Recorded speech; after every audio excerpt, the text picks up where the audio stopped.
शुरू करेंगे 10th class का chapter 5 arithmetic progression. Arithmetic progression की शॉर्ट फॉर्म होती है एपी। तो सबसे पहले देखेंगे हम अर्थमेटिक प्रोग्रेशन की डेफिनेशन।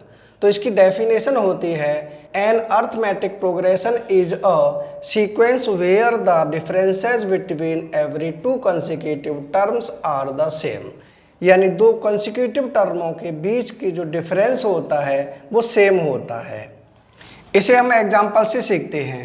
जैसे फर्स्ट एग्जाम्पल है 2, 6, 10, 14, 18 डैश डैश डैश 42। तो इसमें हम देखेंगे first term, second term, third term, fourth term, fifth term, यानी ये टर्म आगे बढ़ी हुई है। दो टर्मों के बीच का डिफरेंस होता है सेम होता है। जैसे हम देखेंगे 6 और 2, ये दो टर्म है, इन दोनों के बीच का जो डिफरेंस होगा वो 4 होगा। अब देखते हैं हम 10 और 6, इन दोनों के टर्मों का जो डिफरेंस होगा ये भी 4 होगा। अब देखते हैं 14 और 10, इन दोनों टर्मों के बीच का जो डिफरेंस होगा ये भी 4 होगा। अब देखते हैं 18 और 14, इन दोनों के बीच का जो डिफरेंस होगा वो भी 4 होगा। यहाँ डैश डैश है, इसका मतलब और भी संख्याएं हैं यहाँ। ये लास्ट टर्म है 42। अब हम देखें इसका सेकंड एग्जाम्पल। सेकंड एग्जाम्पल में है 2, 8, 14, 20 और 26।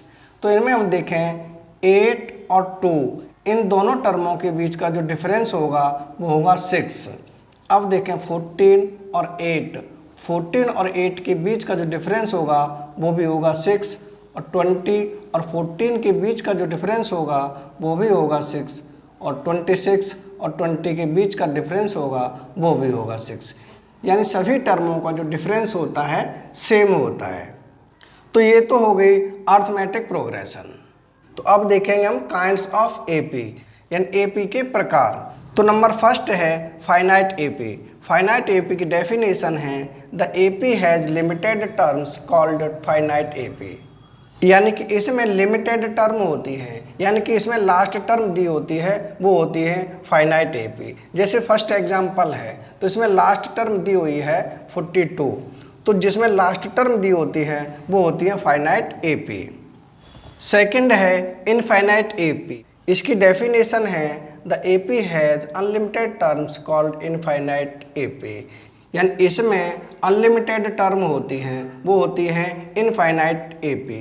जैसे सेकंड एग्जांपल है तो इसमें डैश डैश करके आगे दिया हुआ है, ये हो जाएगी इनफाइनाइट एपी। अब हम देखेंगे जनरल फॉर्म ऑफ एपी।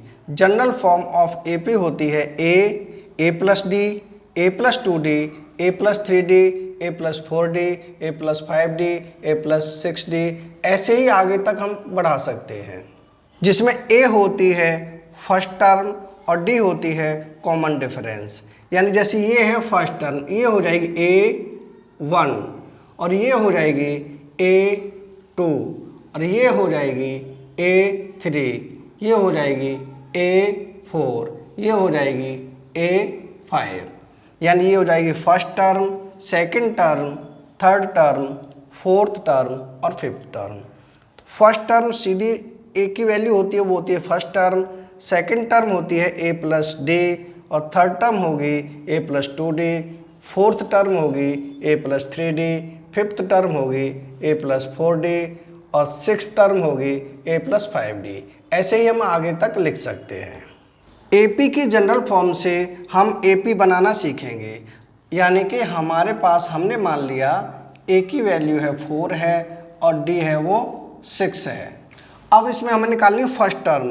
तो फर्स्ट टर्म यानी कि A1 हो जाएगी सीधी A यानी कि 4, ये हो जाएगी फर्स्ट टर्म।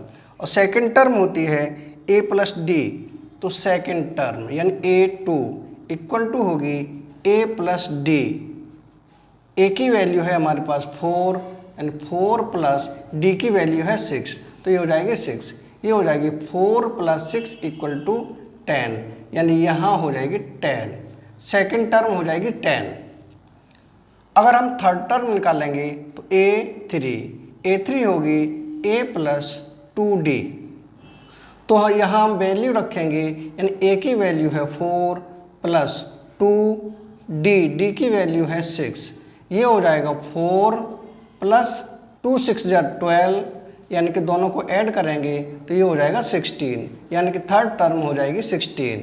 अब हमें निकालनी है जैसे फोर्थ टर्म, तो A4 हो जाएगी A प्लस 3D।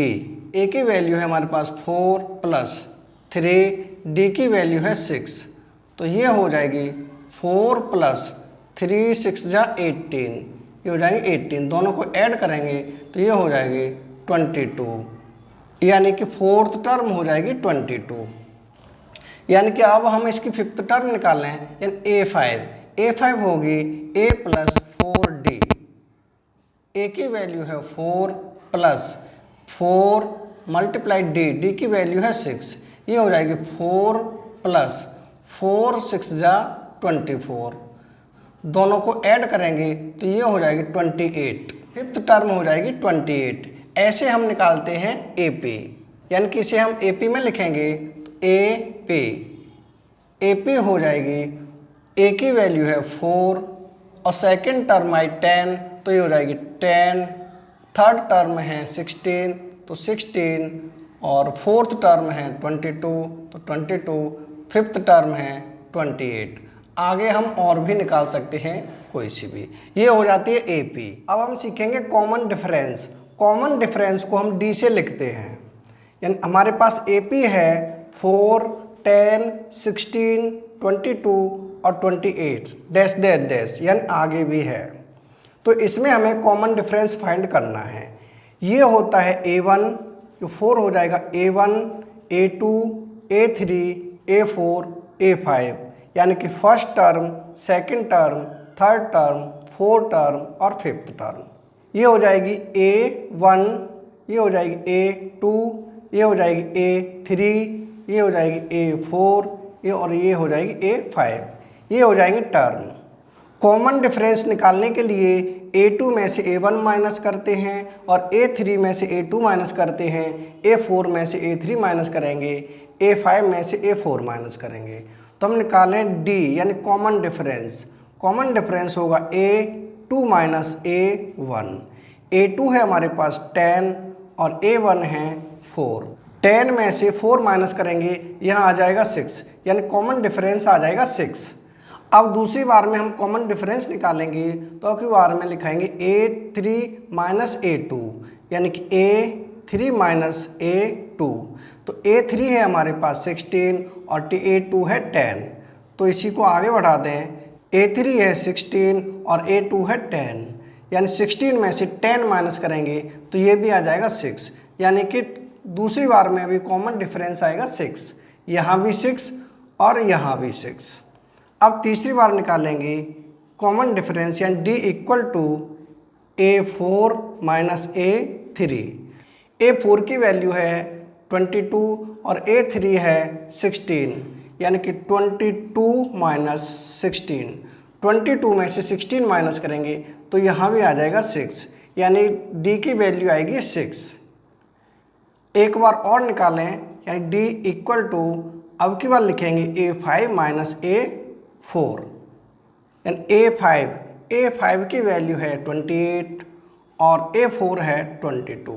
तो 28 में से 22 माइनस करेंगे तब भी हमारा आएगा 6, यानी कि जो कॉमन डिफरेंस है हर बार इक्वल आएगा, यानी यहाँ भी 6, यहाँ भी 6, यहाँ भी 6 और यहाँ भी 6, हर बार इक्वल आएगी D की वैल्यू। ये हो जाएगा कॉमन डिफरेंस।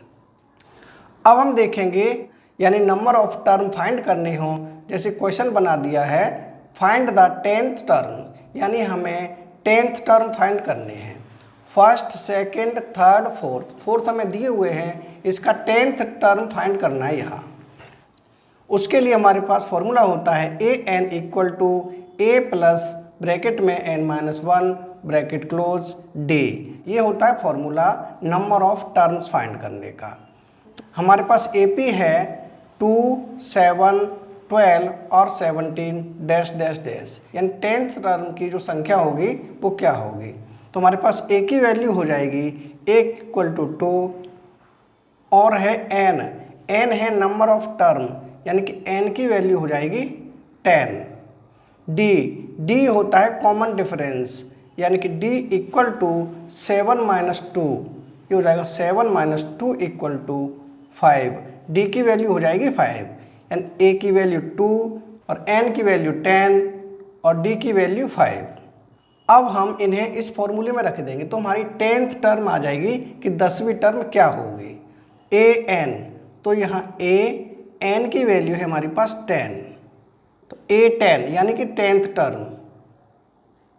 फॉर्मूले में है ए की वैल्यू है 2 प्लस ब्रैकेट में एन माइनस 1, एन की वैल्यू है 10 माइनस 1 इंटू डी की वैल्यू है 5, तो यहाँ कर देंगे 5। ये हो जाएगा ए 10 इक्वल टू 2 प्लस 10 में से 1 माइनस करेंगे, यहाँ आ जाएगा 9 इंटू 5। ये हो जाएगा ए 10 इक्वल टू 2 प्लस 9 5 जो 45, यानी कि ए 10 इक्वल टू 2 प्लस 45, इन दोनों को ऐड कर देंगे, ये हो जाएगा 47, यानी 10th टर्म आ जाएगी 47। यहाँ हमारे आ जाएगी 10th टर्म 47। यहाँ 10th की जगह पर कोई सा नंबर हो सकता है, वो हो जाएगी n की वैल्यू, बाकी यही रहेगा।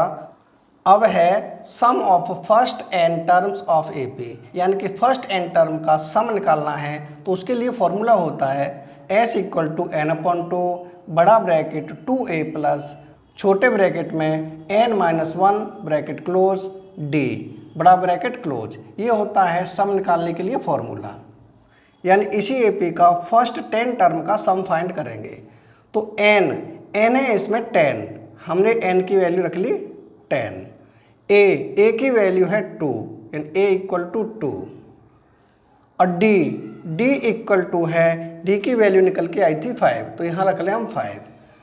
इन नंबर्स को इस फॉर्मूले पुट कर देंगे, यानी कि s इक्वल टू n है 10/2 ब्रैकेट 2 मल्टीप्लाई a की वैल्यू है 2 प्लस n है फिर 10 माइनस 1 d है 5, तो मल्टीप्लाई 5 ब्रैकेट क्लोज, यानी कि s इक्वल टू 2 से कट जाएगा, 2 1 जा 2, 2 5 जा 10, यानी यहाँ हो जाएगा 5 ब्रैकेट 2 2 जा 4 प्लस 10 में से 1 माइनस करेंगे, यहाँ आ जाएगा 9 मल्टीप्लाई 5।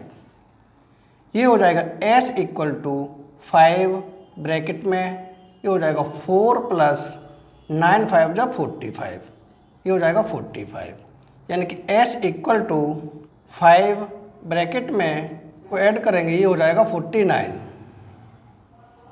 s इक्वल टू इनका हम करेंगे मल्टीप्लाई, तो ये आ जाएगा 245, ये हो जाएगी s की वैल्यू, यानी इसमें फर्स्ट 10 टर्म का जो सम आएगा वो आएगा 245, ये हो जाएगी s की वैल्यू।